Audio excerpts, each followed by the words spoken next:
Okay, so we're going to go over the answers to the final quiz review sheet.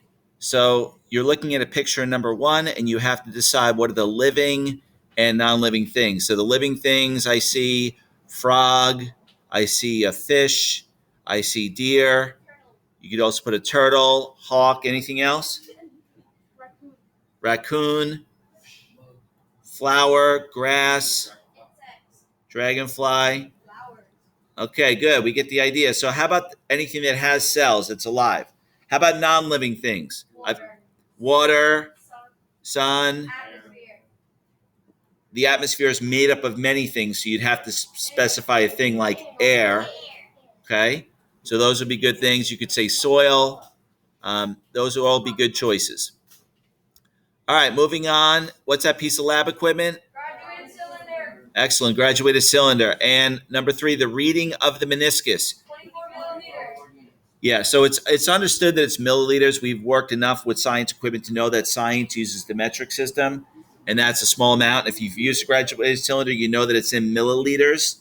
And so we see 10, 20, 30, and we know that you have to figure out the scale in between, right? So how many lines, what's an even number that goes from 20 to 30? In this case, it goes by ones. Each line is 1, 2, 3, 4, and then you get right to the middle between the 20 and 30, and there's a large line, and we know that's halfway through, that's 5, and then 26, 27, 28, 29 to get to 30. And you always read which part of the meniscus? The bottom curve of the meniscus. The bottom of the meniscus. Oh, yeah, meniscus. The bottom of the curve, yes. Okay, so why do they choose the bottom? Because if you look at the water, that kind of includes a line that would give you the most volume. Is it perfect? No. Do we miss those little corners that curve above? Yes. But you have to have a standard, and so science has determined that the most correct volume is the bottom of the meniscus. Give me some characteristics that are inherited by humans. Height. Eye color. Just call them out. Hair color. Skin color, hair on your fingers or not, whether you have an attached earlobe or a detached earlobe, whether you have a widow's peak. These are some of your most common characteristics that we talk about when we talk about heredity. Okay? What are the building blocks of all living things? Cells. What's the organization? It goes from cells to tissues to organs to organ systems to multicellular organism. Are we going to know that on a quiz? Slow, whatever. You need to know the cells are the basic unit of all living things, but I want you to know a lot more than that, so we're going to talk about things as I see them come up. That's why I mentioned those other things, right? So cells are the basic unit of all living things. Cells are made up of tissues like blood tissue, bone tissue, nerve tissue. These tissues are made of organs. Like a heart is not just a muscle, but it has nervous tissue to help it beat. It certainly has arterial tissue, capillary tissue to carry the blood to and from and whatnot, and fat tissue and things like that. So after an organ, you have an organ system like the circulatory system, which is not just the heart, but the brain's involved because it tells the heart when to beat.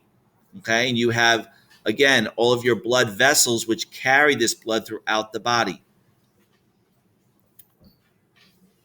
What do we call the passing of genes, the passing of traits from one generation to another, from parent to offspring? What do we call that? So inheritance is if you are inheriting things, but the study is called heredity, which if you listen to heredity and inheritance, they're very similar. They have similar word roots and origins, and so they kind of mean the same thing. Heredity is the study of, like biology, things that end in G and T and HEREDITY.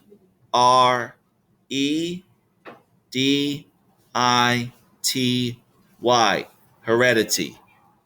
Okay? So heredity is the study of passing from genes from one generation to another, from parent to offspring is another way to talk about generations. Okay, number 8, blank inherit traits in their parents. Offspring. I just said it 3 times. Good. Okay, number 9. You skipped 6. Okay, 6. Multicellular.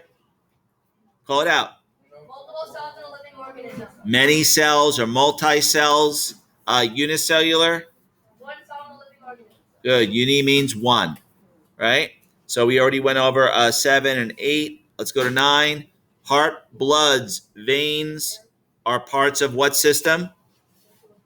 Circulatory. Oh. Bones are part of what system?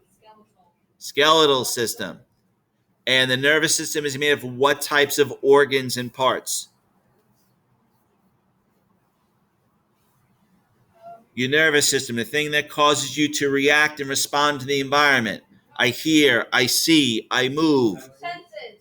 Breathe. What parts go with the brain? Nerves. If you're going to send signals from your brain to your fingers to move, you have to have nerves connecting. What?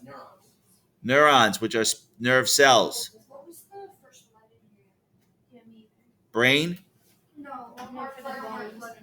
Circulatory. Circulatory system. It circulates the blood through the body. Okay, so the heart pumps the blood. The blood is the substance that flows through veins, arteries, okay, which are commonly called blood vessels, right? Okay.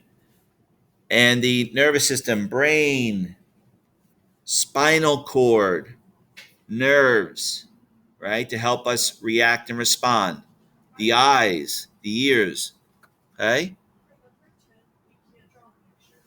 Right, that's okay. So how might you heat a test tube? You could describe it.